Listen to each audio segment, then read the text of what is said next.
Welcome along to the Transfer Show, where we start with some breaking news concerning Newcastle's long search for a striker. Rob Dorset, Dharma Sheth are alongside me. We will come to you. What do you know about Jorgen Strand Larsen?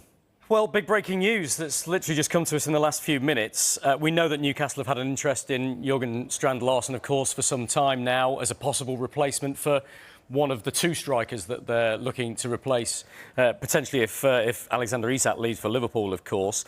And we've been told in the last few minutes that Newcastle United are expected to make an increased offer to Wolves for him. We expect that offer to be around £60 million, so £5 million more than the latest of their previous two bids, which was rejected at £55 million last night. Interestingly, though, the Wolves boss Vitor Pereira said after that 3-2 win over West Ham in the Carabao Cup last night that every player has a price.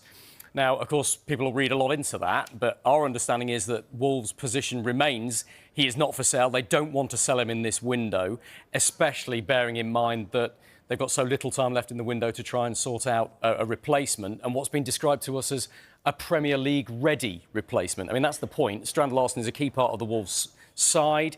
He's such an important player for them. They can't just buy another young player or take a risk on somebody from perhaps a European club who doesn't know the Premier League and throw him in there and expect him to do a job. It would leave a big hole in the Wolves squad.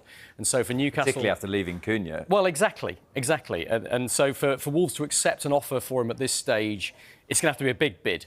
And the question now is, do Wolves think this £60 million bid, when it goes in, is big enough to try and persuade them? I mean, it would be a good level of profit for them.